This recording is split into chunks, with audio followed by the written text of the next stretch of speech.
Et donc on va terminer avec Denis Père. On va terminer. Vous inquiétez pas, Denis, on a 22 minutes, hein, donc on a le temps de s'expliquer parce que donc Denis Père qui écrit un bouquin qui s'appelle Le contrat mondial. Vous me parlerez. Un peu compliqué le contrat, Denis. Hein, je dois je vais essayer de vous le faire en plus simple. Oui, mais je doute pas que vous me le ferez en plus simple. Mais non, mais ce qu'il y a de bien, c'est que c'est quoi? C'est les 30-40 dernières pages. Ouais. Et avant, c'est, alors, encore le dire d'un mot, c'est-à-dire Denis Père, le premier entrepreneur français qui a été se faire coter au Nasdaq et qui dit... On a complètement raté la mondialisation. Notre mondialisation est un échec, un semi-esclavage généralisé et une ruine. Oui, je parle de semi-esclavage, pas forcément généralisé, mais oui, c'est vrai. Ah si, je crois que tu le dis. Si je l'ai noté, si je l'ai noté, c'est que tu le dis. J'utilise le terme de semi-esclavage, pas forcément généralisé. Non, mais ça doit être globalement autour de la Chine, voilà. C'est ça, entre autres. Et un appauvrissement, notamment de l'industrie, de l'ensemble des pays développés. Absolument. Absolument. Ce constat, je l'ai fait au fil des ans, mais il m'est apparu évident en 2016. En fait, le choc, ça a été 2016. Ça a été l'élection de Trump, le Brexit, où on a vu cette révolte des classes populaires dans ces pays qui est totalement corrélée, effectivement, aux délocalisations. Ça a même été prouvé par un certain nombre de scientifiques, j'en parle dans le livre. Un économiste du MIT qui s'appelle David Autor, qui a montré que les counties, les circonscriptions américaines qui avaient le plus voté pour Trump étaient celles qui avaient été le plus touchées par les délocalisations vers la Chine. Donc il y a vraiment une corrélation très très directe. Et puis c'est mon expérience aussi de développeur de solutions de stockage d'énergie qui m'a ouvert les yeux. Où effectivement, moi je connaissais la mondialisation heureuse. Moi j'ai passé 30 ans à développer des sociétés. Business Object, c'est la mondialisation heureuse. Ah, mais c'est la mondialisation heureuse, bien sûr, et qui a là aussi partout en Europe. C'est un jeune entrepreneur français qui se retrouve. Mais il y a eu cette mondialisation heureuse dans des pays qui ont des règles similaires. Les pays développés ont tous la même histoire. Ils ont 150 ans d'histoire industrielle, donc à peu près 150 ans d'histoire sociale et 50 ans d'histoire environnementale. Donc ils ont les mêmes règles, ils ont les mêmes normes. Et puis vous avez les pays émergents, les pays en développement, qui eux ont démarré leur industrialisation il y a très peu de temps, il y a 20, 30 ou 40 ans. Et donc on ne peut pas s'attendre à ce qu'ils aient des normes sociales aussi riches, aussi sophistiquées, aussi élaborées, et donc les coûts qui vont avec. Parce que quand on a des normes élevées, on a des coûts élevés. Il y a une corrélation directe aussi entre le taux horaire de main-d'œuvre et par exemple le niveau de dépenses sociales, ce que je montre dans le livre. Par exemple, la Chine aujourd'hui, on est à des taux horaires de l'ordre de 5 € de l'heure, quand en Europe de l'Ouest et aux États-Unis, on est à 30. Et le niveau de dépenses sociales dans le PIB en Chine, d'après l'OCDE, c'est une estimation, mais c'est de l'ordre de 8%.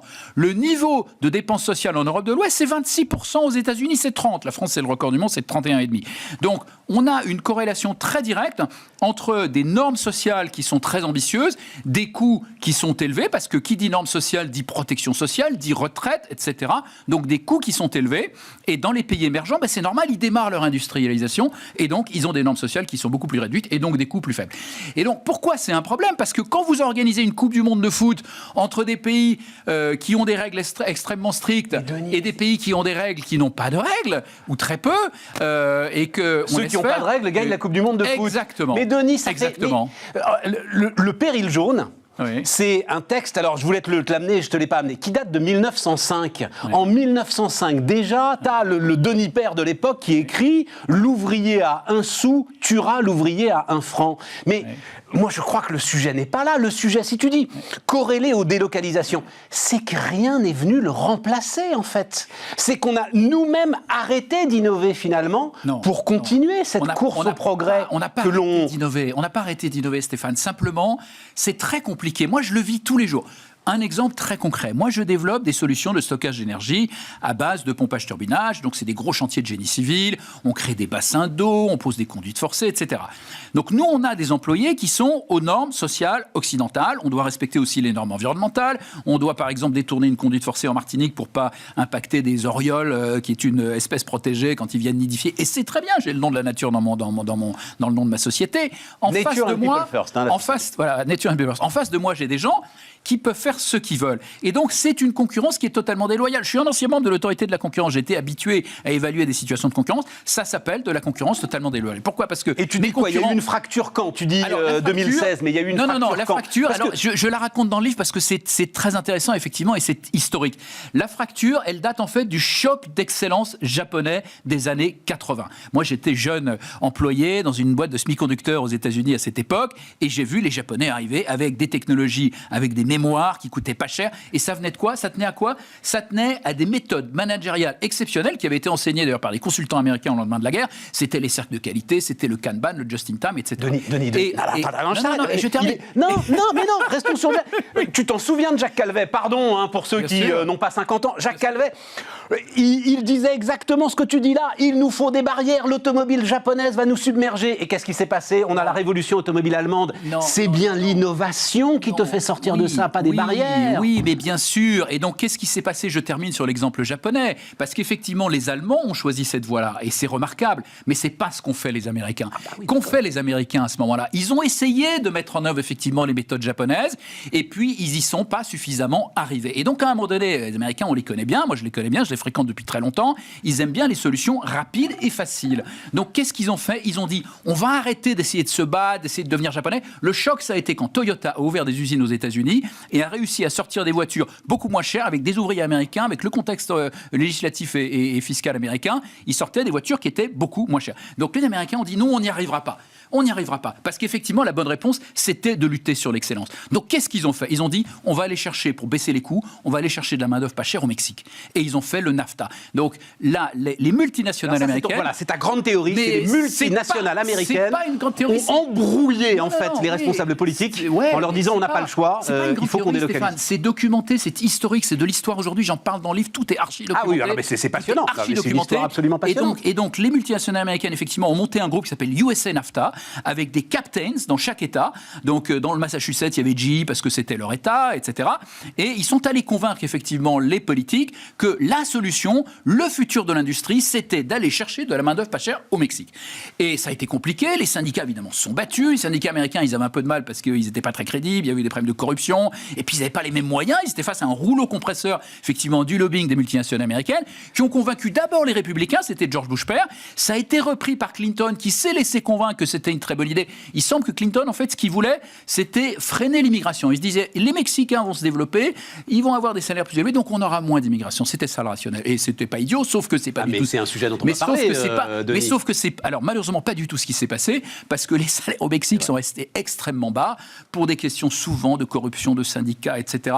Donc, les salaires sont restés extrêmement bas, les normes sociales se sont pas développées, il y a eu des délocalisations massives qui ont vidé le Middle West, qui était la Rust Belt, qui était le berceau de l'industrie américaine, et il y a eu derrière la rébellion des classes populaires aux États-Unis. C'est documenté aujourd'hui par des profs du MIT. Mais le sujet, c'était bien ça quand même. Donc, le sujet, ça restait la fameuse phrase d'Henry Ford, il faut que chacun de mes ouvriers puisse se payer une Ford. Exactement. L'idée, c'était bien quand même que l'ensemble de ces populations des pays émergents, sous-développés, allaient justement dans un développement commun, commencer à acheter nos produits. Sauf que Stéphane, c'est pas ce qui s'est passé. Les salaires restent durablement bas, surtout dans des pays où soit effectivement il y a de la corruption comme au Mexique, soit vous avez un régime autoritaire qui fait qu'il ne laisse pas les normes sociales se développer. Ce qui se passe en Chine. En Chine, on ne peut pas rejoindre un syndicat indépendant. Oui.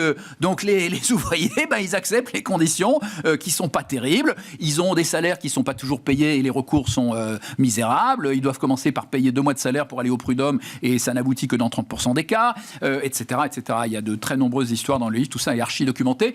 Et donc, effectivement, le pari, c'était que ces pays allaient émerger, allaient petit à petit rattraper notre niveau de développement, mais ça ne se fait pas immédiatement. Il a fallu 150 ans pour arriver au stade où on en est. Je dois dire, là, des régimes dans autoritaires. la réflexion libérale de comptoir qui peut être la mienne, c'était l'idée, à partir du moment où il y a davantage d'enrichissement, forcément, à un moment, il y a une aspiration démocratique, et forcément, à un moment, ces gens-là nous rejoignent. Sauf que, force est de constater que, pas du tout.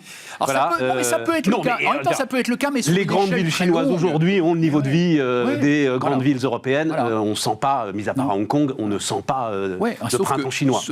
Exactement. Et il faudra du temps. Mais même nous, il a fallu du temps. Moi, je suis lyonnais d'origine. En 1830, quand les Canuts révoltaient, on leur tirait dessus. Je veux dire, nous aussi, on a connu ça. Raconte, parce que c'est ma passion du moment. Et tu dis, il y a un révélateur autour de Huawei. Autour des semi-conducteurs. Parce qu'en plus, ça permet de remonter à Alcatel. Le choc chez nous, c'est 2000, c'est Turuk, c'est Fabless, etc. Et tout. Et là, on lâche en plus des pans de souveraineté. Mais complètement, parce qu'il y a un enjeu social dont on a parlé. Il il y a eu des pertes d'emplois des classes populaires, il y a des régions entières qui se sont vidées, effectivement, la France périphérique, les États-Unis périphériques, l'Angleterre périphérique, et la révolte des classes populaires qui s'est exprimée dans les urnes sous les formes qu'on a vues, et il y a bien sûr aussi des enjeux de souveraineté majeurs. Huawei, c'est un excellent exemple, où moi j'ai eu comme client tous les grands des télécoms, j'ai eu Alcatel, j'ai eu Siemens, j'ai eu Northern Telecom, j'ai eu Lucent aux États-Unis, à travers Business Object dans les années 90. Il n'y en a plus que deux aujourd'hui, il n'y a plus que les deux scandinaves, il n'y a plus que Ericsson et Nokia qui survivent, qui perdent des parts de marché très rapidement, parce qu'ils sont face à une compétition de Huawei qui est extrêmement dure, qui repose sur ce que j'appelle le triple dumping. Alors le premier type de dumping, il est connu, c'est les subventions. Huawei conteste qu'ils en ont eu, mais il y a un débat qui n'est pas clair là-dessus. Et puis ensuite, il y a le dumping social et environnemental dont bénéficie Huawei. Ouais. Et donc, ils ont plus le marché chinois qui est fermé, très compliqué d'aller en Chine, parce qu'ils ont évidemment à leur disposition cet immense marché, mais très compliqué pour un compétiteur européen de s'installer, ou américain, parce qu'il faut faire des transferts de technologie forcés, parce que quand on a une copie de sa propriété intellectuelle, on est quasiment retoqué systématiquement devant les tribunaux chinois. Donc, Denis, fermé, tu rends hommage à Trump. Je rends hommage à Trump. Tu rends hommage à Trump. Mais je rends totalement le hommage. Le gars qui tape du poing sur la table. Ouais, alors le Trump est quelqu'un d'invraisemblable dans ses comportements, qui ne respecte pas les femmes, mais Trump a été le premier leader occidental à dire ça suffit, on ne peut plus accepter une relation déséquilibrée, on ne peut plus accepter un partenaire chinois qui ne respecte pas les engagements qu'il a pris quand il est entré dans l'OMC, d'ouvrir son marché, de ne pas imposer ses transferts de technologie, etc. Il parlait même de vol de technologie. Et puis, il a commencé à travailler sur les normes sociales, c'est assez intéressant.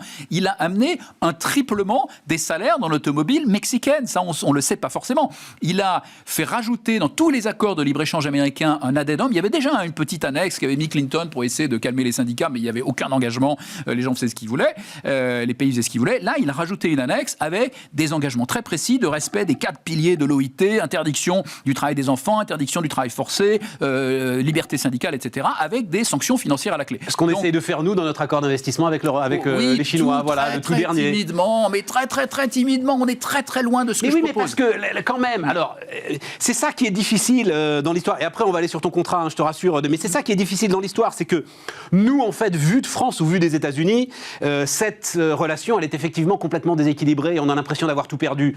C'est pas la vie qu'en ont les Allemands, et les Allemands, ils ont vendu des centaines de milliards d'euros de machines-outils pour équiper l'ensemble de cette industrie chinoise. Absolument. Et ils ont partagé avec les Chinois l'ensemble des fruits de cette mondialisation. Alors, on va y revenir aussi. Nous, on souffre de deux choses quand même chez nous. Nous, on souffre de cette mondialisation déséquilibrée et sans éthique, mais on souffre aussi de la gestion de notre pays. On souffre quelque part de cette sous-administration du commerce mondial, mais on souffre aussi de la suradministration du commerce. Tu vois, j'ai peur que cette mondialisation, tu en fasses un bouc émissaire. Non, je n'en fais pas un bouc émissaire. Stéphane, quand je me suis lancé en politique avec nos citoyens, je l'ai fait pour justement éviter les boucs émissaires. C'est pour ça que j'étais surpris. Mais le problème, il est le même en Angleterre, il est le même aux États-Unis, où ils n'ont pas ces problèmes-là. La dépense publique est correctement gérée. Et pourtant, ils ont aussi des classes populaires qui se rebellent et qui sont prêts à mettre un Boris Johnson, à voter le Brexit et à mettre un Donald Trump. Et ils ont failli le réélire il n'y a pas longtemps, avec 74 millions d'électeurs. Moi, je vais te dire en face, les Pays-Bas, ils ont une industrie qui reste une industrie solide. Alors, la Suisse a une industrie qui reste une industrie solide. On va en parler, donc Stéphane. C'est bien des modèles.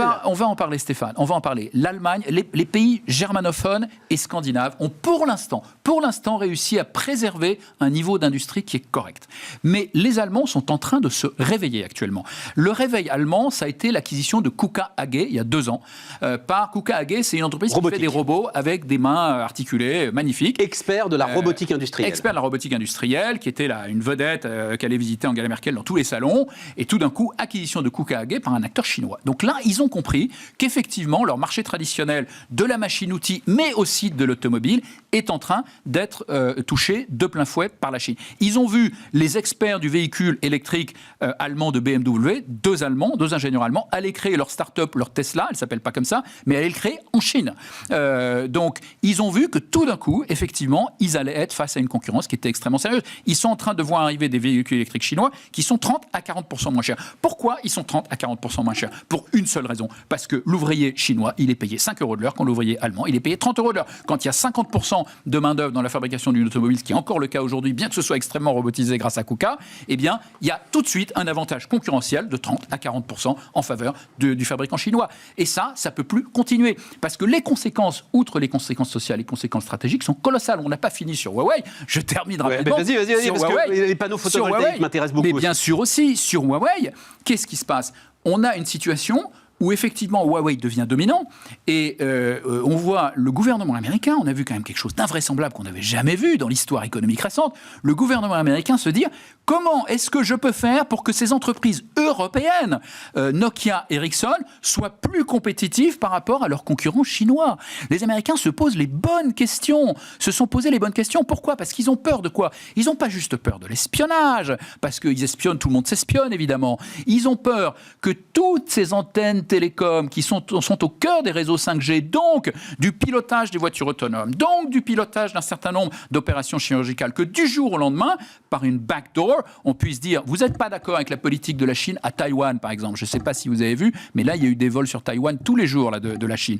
Vous n'êtes pas d'accord avec la politique de la Chine sur Taïwan, on bloque votre réseau de voitures autonomes, on bloque vos opérations chirurgicales. C'est possible ça, mais bien sûr, Denis? c'est possible. C'est pas un fantasme. C'est pas du tout un fantasme. Parlez à n'importe quel ingénieur télécom. Ah ben je vous écoute, pour le coup, vous savez de quoi vous parlez. Fantasme. Donc il y a des vraies questions. Et d'ailleurs, là, les télécoms, on est dans l'hyper-stratégie. Oui, on est dans l'hyper-stratégie. Et je pense que là, la solution... Et ce que disent les Américains, d'ailleurs, ils disent, nous, on veut plus. C'est un très, très bon symbole, parce qu'en face... Alors, Stéphane Richard, il va le dire doucement, mais en face, je crois que Patrick Drahi le dit moins doucement, justement, c'est... Non, mais attendez, vous voulez quoi? C'est aussi la modernisation du pays, c'est aussi la 5G accélérée en France dont la France a besoin. Donc, à un moment, si vous ne travaillez pas avec Huawei, vous prenez du retard. Nokia, Ericsson ont tous les deux des offres qui sont construites avec ils sont moins bien, quoi.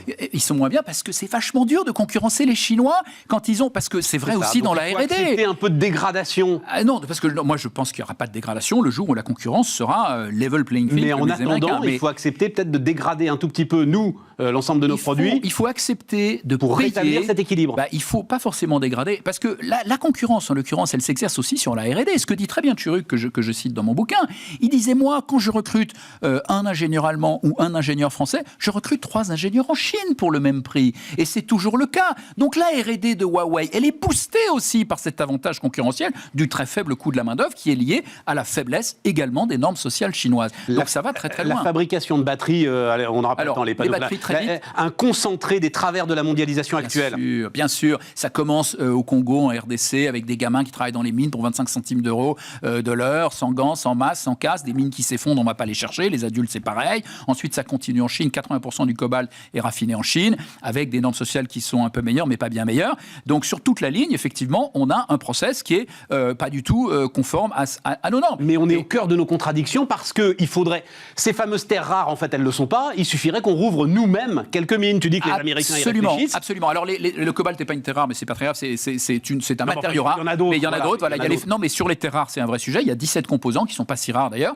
Simplement, pour les extraire, il faut de la croûte terrestre, il faut effectivement manipuler énormément de terre, donc c'est très polluant. Donc les Américains avaient 50% du marché des terres rares dans les années 80. Aujourd'hui, les Chinois ont 90% et tiennent la dragée haute à tous les Occidentaux. Il faut ouvrir des mines. Donc, mais on ne peut pas ouvrir des mines avec des différentiels de normes pareils. On ne peut pas. Les mines américaines qui fonctionnent aujourd'hui sont subventionnées par le DoD, par le département de la défense américain. Subvention dans l'Est, puisque c'est une question de souveraineté. Alors, c'est ce que voulait faire Montebourg. Moi, je veux pas subventionner, parce que subventionner, c'est Big Brother qui décide qui sont les champions. Moi, je veux recréer un environnement concurrentiel, que les meilleurs gagnent. Et je dis simplement, effectivement, et c'est le contrat mondial, je dis simplement sur les industries stratégiques, ça concerne effectivement aussi les mines et les matériaux rares, je dis sur les industries stratégiques qui sont au cœur des infrastructures essentielles. Donc tout ce qui est télécom, médical, énergie, automobile, transport en général, je dis là, il faut un environnement concurrentiel, il faut arrêter la concurrence déloyale. Donc on ne peut plus continuer à utiliser le coût de manœuvre comme un différentiel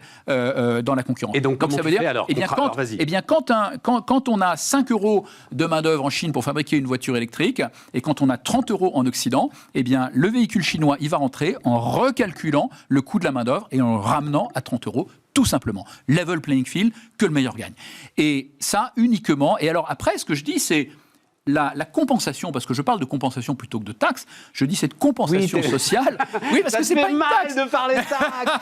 Tout ton combat anti-fiscal, là, c'est je suis pas anti-fiscal, déchiré. Il faut que l'État... Non, mais c'est parce qu'il y a une différence fondamentale. Une taxe, c'est pour lever des moyens pour un État, pour mener une politique. Là, en l'occurrence, c'est une compensation qui vise juste à rétablir la concurrence, une concurrence loyale. Donc, cette compensation, effectivement, elle doit être réaffectée, selon moi, à 50% vers le pays d'origine pour l'aider à converger. Pour les pays pauvres, 100%, versés à des ONG, parce que c'est compliqué quand on verse à des États, et dans nos pays, cette idée, pour aider les zones... Ça s'appelle la TVA sociale.